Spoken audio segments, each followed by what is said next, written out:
Olá pessoal, aqui é o professor Martins e hoje vamos fazer uma análise psicanalítica, existencial e algo mais. E eu estava pensando hoje, refletindo sobre algumas ocorrências que a gente tem passado, né? E me veio muito à mente aqui uma coisa, até imprimi, eu tenho impresso aqui, isso aqui é o meu surfista prateado, que eu imprimi na impressora 3D. E eu até vou tentar fazer um maior. Vou tentar. Esse aqui é o tamanho médio, eu vou tentar fazer no tamanho máximo da impressora, mas eu estava refletindo sobre a ideia do surfista prateado. Quem já assistiu os filmes, né, deve lembrar da história.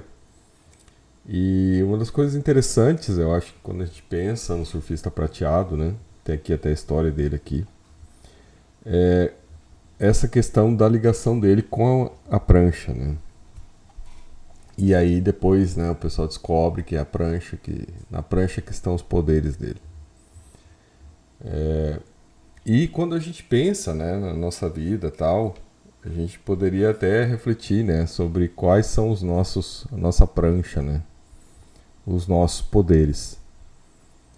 Tem pessoas que têm muito poder, poder físico mesmo, né, poder por estar num cargo do Estado, por estar num ou ter uma profissão de destaque, né?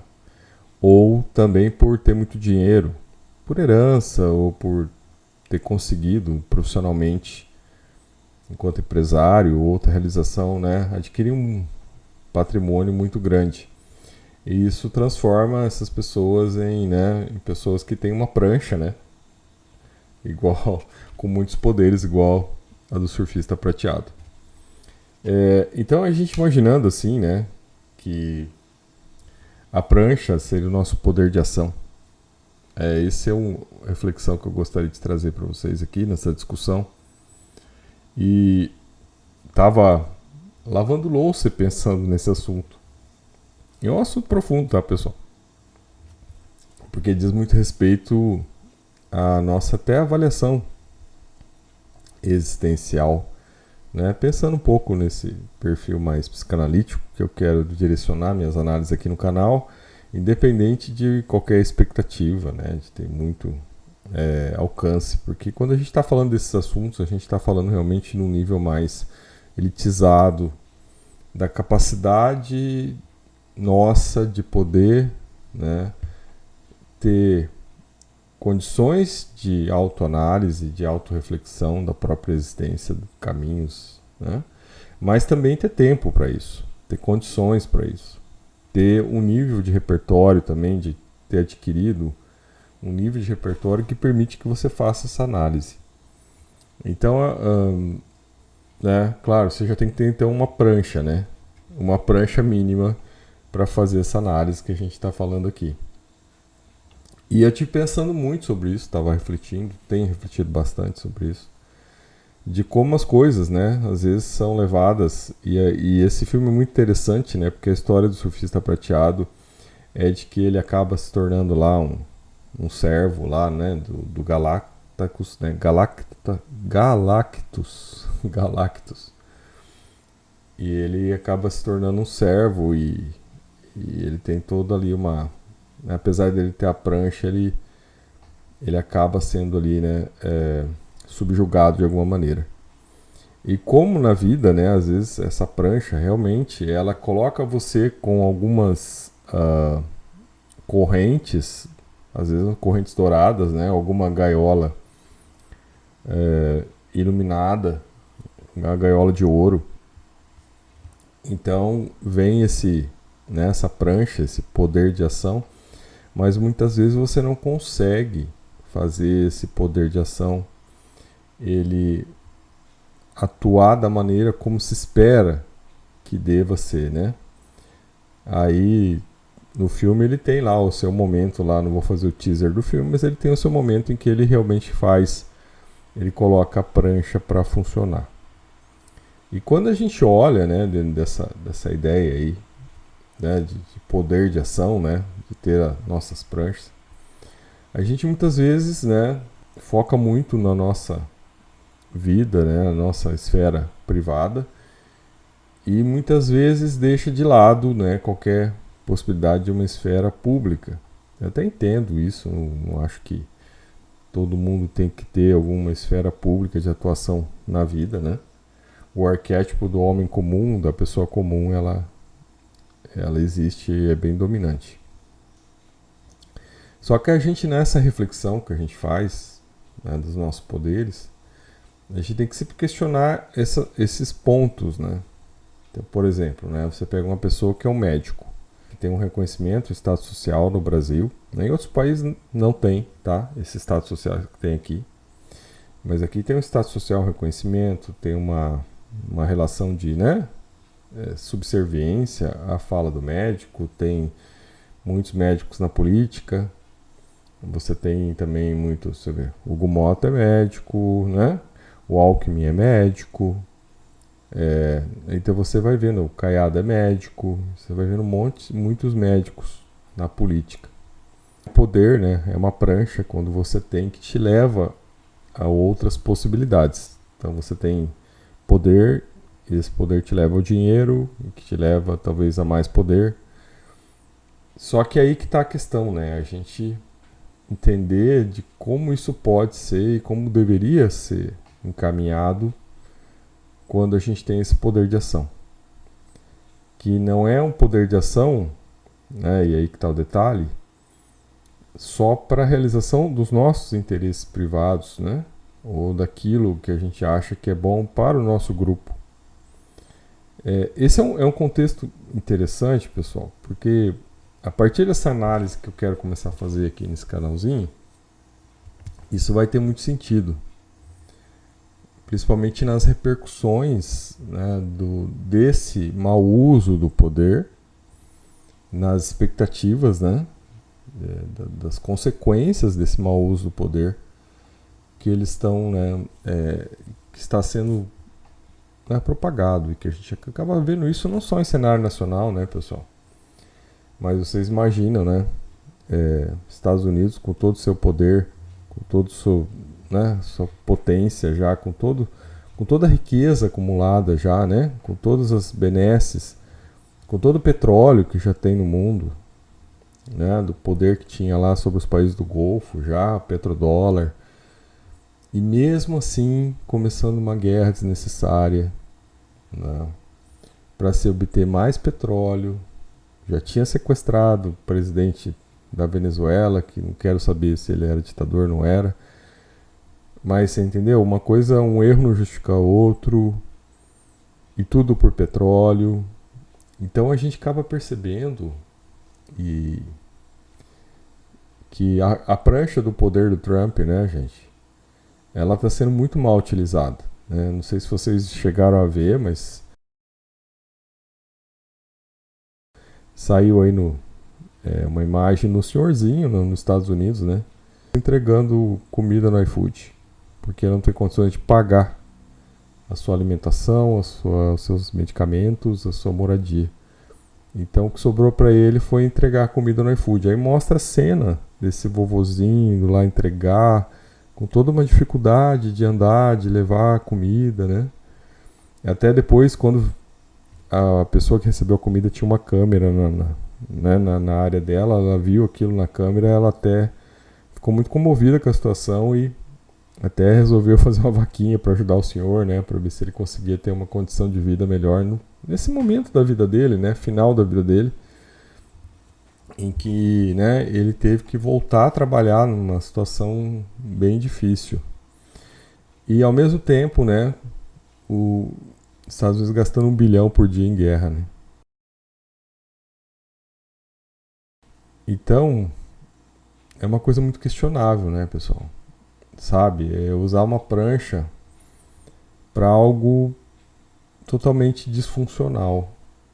Se a gente tivesse uma inteligência artificial que já dominasse o mundo, ela não permitiria que isso acontecesse. Né? Ela olharia, peraí, não está certo isso, né? Então, se a gente tivesse uma consciência maior, mas uma consciência mais, né, elaborada, ela olharia e falaria que isso não estaria certo. E que isso não poderia acontecer, né? Então você não poderia gastar com guerra ao mesmo tempo que você tem pessoas, né, num país rico já, país que tem impressora de dinheiro, cortando recursos para a saúde das pessoas. Entende? Então isso é uma ética muito mais ampliada desse contexto. E eu acho que no filme a gente, né, no filme do próprio Surfista Prateado, a gente percebe muito isso. Então essa provocação que eu faço aqui com vocês é para que você analise as suas pranchas, né? E o que você faz com elas. Os micropoderes que a gente tem na vida, né? Eu sempre olho essa questão e já coloquei aqui algumas vezes, né? Que eu, assim, se a gente fosse pensar nos arquétipos de poder, né? Dos 3 filhos de Cronos, né, Zeus, Hades e Poseidon, eu estaria muito mais para Poseidon, né? Porque Zeus é esse pavão, né? Esse ser que quer ter o poder, quer expressar o poder, né? Quer dominar tudo, né? Aí você tem Hades, que é o poder das sombras, né? É o poder do mal. E você tem o Poseidon, que é o poder das profundezas, né? Dos mares. Por isso que é até o símbolo da psicologia é um tridente. Onde você tem o poder de que... aquele poder que não quer aparecer, que não quer interferir, que não quer atuar para prejudicar. Então eu acho que estaria muito mais ligado a esse nível de poder, né, de não interferência, do que a esses outros modelos de poder. Sendo que Zeus, né, de certa maneira, é pavão demais. Tem até a cena lá do Batman atrás do Aquaman, né? E aquela conversa é muita conversa de Zeus com Poseidon, né? O Aquaman fala, putz, essa guerra não é minha, né, cara? Não tem nada a ver com isso, vocês são tudo loucos. Vocês se virem. Até tem um vídeo aqui no canal colocando aquele trecho do filme. É bem icônico aquele trecho, né? O Batman vai lá, escala, chega lá, né, lá na Escandinávia, sei lá onde, para encontrar lá o Poseidon, o Aquaman. E aí quando ele encontra, o cara fala, meu, essa guerra aí que vocês estão querendo brigar aí não é minha, não tem nada a ver com isso, problema de vocês, eu vou embora. Então é uma conversa entre 2 arquétipos ali, né? Então você tem os Zeus, né, do Batman ali, falando, nós temos que nos unir, vamos lutar, né, vamos aqui, temos que resolver. O Aquaman, Poseidon, falou assim, não é problema meu, vou embora, né, se virem. E você tem o Hades lá, que é o outro lado da história, né, que seria o lado do mal. Então essa é sempre uma coisa bem interessante a gente olhar isso, né? Então eu sempre olhei muito por esse lado do Poseidon, da gente, né, não usar nossos poderes para, seja para dominar os outros ou seja para fazer o mal. São 2 lados também muito complexos, né? O Hades é mais fácil entender, né? Mas quando a gente olha assim para Zeus é mais complicado. Aí até tava olhando, tá, pessoal? E eu deixo a minha estátua aqui, até porque eu gosto muito dessa ideia, tá? Não só de tecnologia, mas né, de algo que a gente possa transcender, né? Essa mera animalia, né? Esse mundo animal que a gente vive. Mas eu deixo sempre do lado ali, tá? Fica até uma placa, né? Que eu ganhei de presente uma vez, que é uma placa sobre ser professor, tá? E aí ela tem um texto aqui, aí ela vem com uma foto minha. E eu acho muito legal. O texto que tem aqui, né, pessoal, ele é muito legal, né? Então ele tá, deixa eu pôr na luz aqui, senão vai chegar. No desempenho de minhas funções de educador, transmitirei com lealdade, integridade e honestidade os ensinamentos humanos e científicos, que façam dos jovens a mim confiados profissionais e cidadãos conscientes, responsáveis e inteligentes. Que minha sabedoria ilumine e não apenas brilhe. Que meu saber não domine ninguém, mas leve a verdade. Então é bem bonitinha essa frase que tem aqui nessa placa que eu ganhei de presente. E eu acho interessante que ela mostra bem esse lado, né, de como talvez a gente tenha, né, nesse mistério, que é um mistério hoje, gente, falar a verdade, é um mistério muito complicado, sabe? A educação, as universidades, as escolas estão sofrendo um ataque muito grande, um ataque muito generalizado, né? Um ataque muito, muito forte. E o que a gente talvez veja daqui para frente, né, numa década, em duas, é que a educação vai virar talvez inteligência artificial. Claro, a educação é dos pobres, né? Pobres, leiam classe média para baixo, tá? A educação dos ricos, ela vai continuar sendo uma educação do pensamento, da crítica, da análise, tá? Assim como os ricos não permitem que seus filhos ricos, que eu tô falando são ricos mesmo, né? Não é você ter uma boa casa e um bom carro que você é rico, tá? Mas a educação dos ricos vai continuar a ser algo, né, muito elitizado, até porque para se manter essas posições de dominância, né, essa capacidade de dominação, elas têm que ser construída, né? Então você não vai poder jogar numa IA lá para educar teu filho, assim como os ricos hoje já não deixam os filhos ficarem nas telas, né? Não deixam os filhos permanecerem nas telas porque eles sabem né, das consequências das limitações cerebrais, né, mentais causadas pelas telas. Então o que a gente percebe nessa discussão aqui que eu quero trazer para vocês é que a gente está passando por um processo que talvez, num sentido maior, espiritual, existencial, né, ou filosófico, a humanidade tenha chego nesse momento e que talvez, né,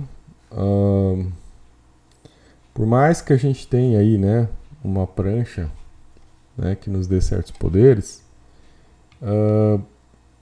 não vai ser possível evitar as consequências das coisas que estão por vir, né? Porque existem escolhas, né, pessoal? Se todos, né, todos temos micropoderes, nós podemos fazer nossas escolhas. E por vezes nossas escolhas podem não ser as adequadas, as corretas. E quando um grupo, uma massa de pessoas, milhões de pessoas fazem escolhas que não são as mais adequadas, essas escolhas, na verdade, elas permitem que a aprendizagem que essas pessoas receberão por essas escolhas erradas façam com que elas, em determinado momento ou em alguma condição, elas tenham uma aprendizagem com aquilo para que não se faça aquilo novamente. Então, tem coisas que por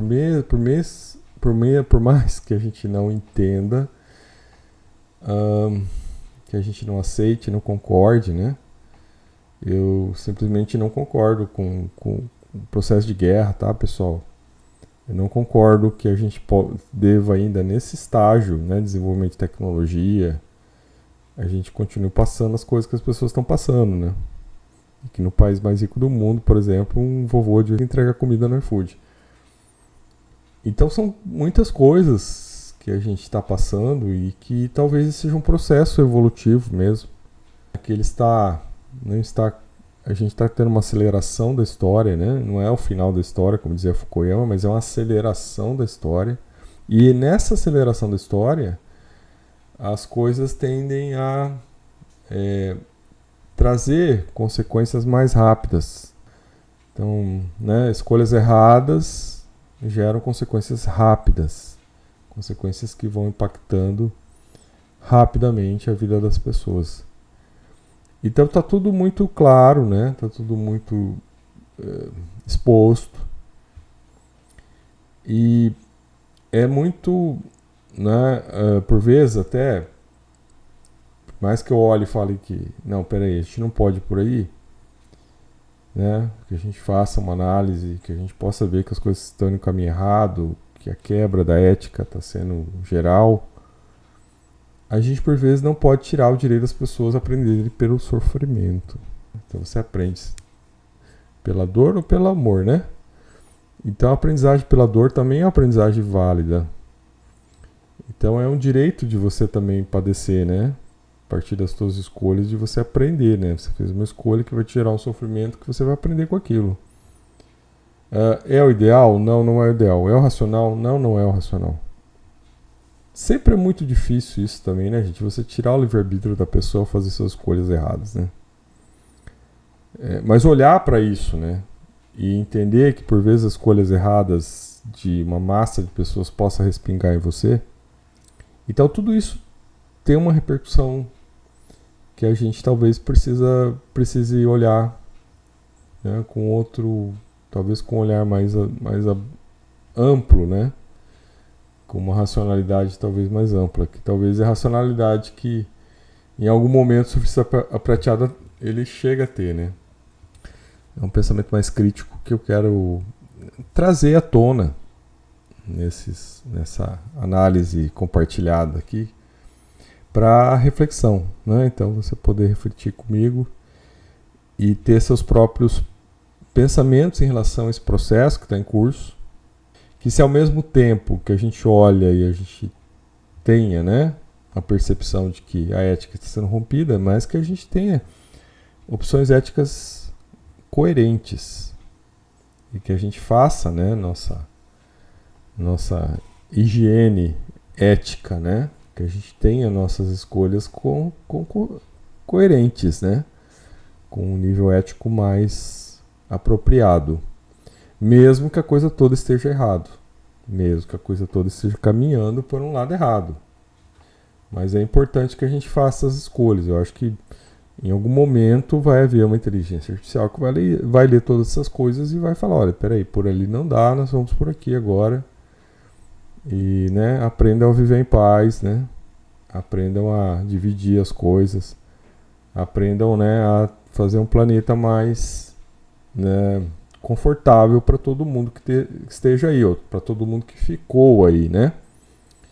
Porque dentro desse processo evolutivo que eu estou colocando, a gente está chegando num ponto em que, né, você não precisa ter um surfista prateado que venha extinguir o planeta, né? As próprias escolhas, né, da grande massa das pessoas vai nos levar a não uma extinção da vida humana, mas a uma seleção natural que já começou.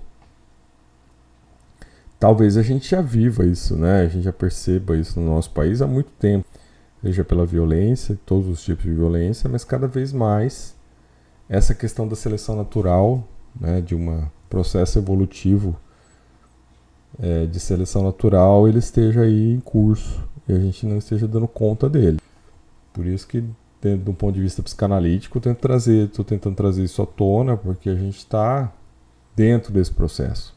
Eu acho que esse processo começa, tá? Para mim, o marco zero desse século, tá? Essa é a minha hipótese, é que ele começa no Covid. Assim como o século passado começou na gripe espanhola, tá? E a partir dali é então que o mundo, né, começa, o século XX.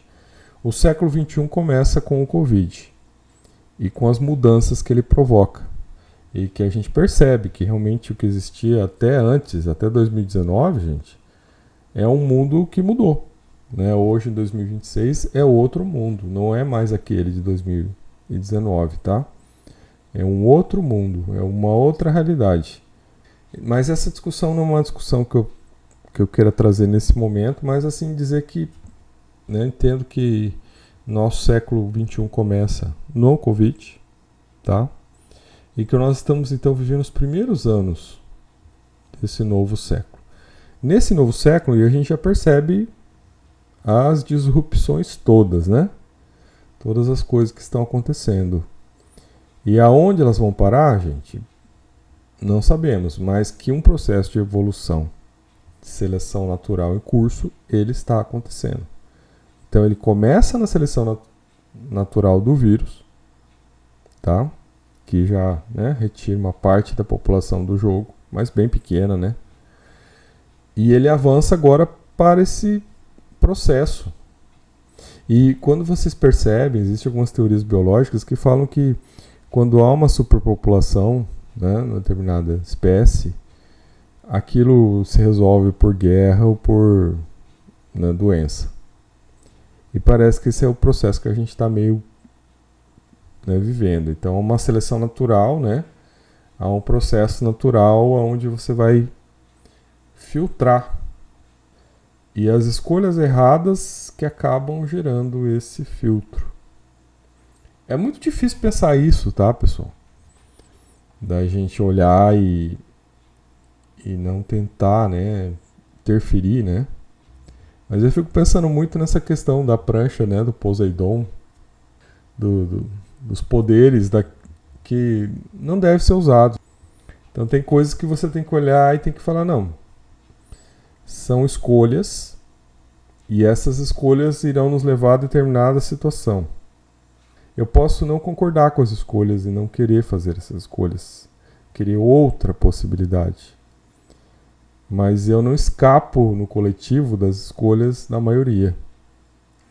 Então a gente acaba sendo, né, atingido por essas escolhas.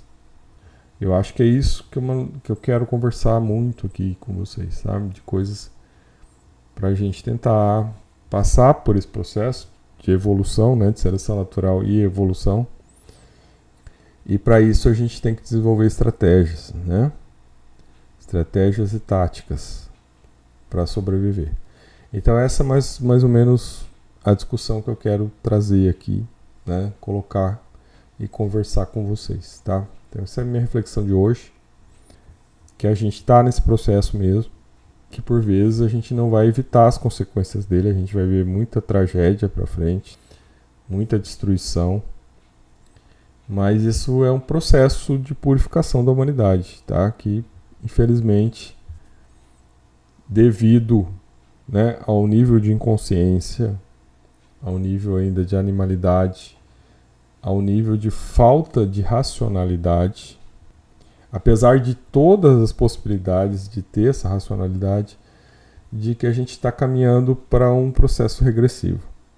É um processo que não é um processo que melhora a situação no primeiro momento, mas que a partir do momento que ela permita uma seleção natural, permita que a humanidade dê uma volta por cima lá na frente. Não é muito satisfatório pensar nisso, tá? Não é mesmo. Mas a gente acaba vendo que não vai ter jeito, pessoal. Entendeu? Você teve o nível da entourage que está aflorando e levando as coisas para o pior e defendendo o pior e defendendo certas ocorrências, ele só, né, vai ser encerrado quando essas próprias pessoas receberem as consequências das suas escolhas. Mas talvez, gente, ter essa perspectiva que eu estou trazendo aqui nessa conversa com vocês, ela tira essa angústia existencial, né, do que está acontecendo, e ela gera a perspectiva de domínio das ocorrências, de entendimento, de posicionamento.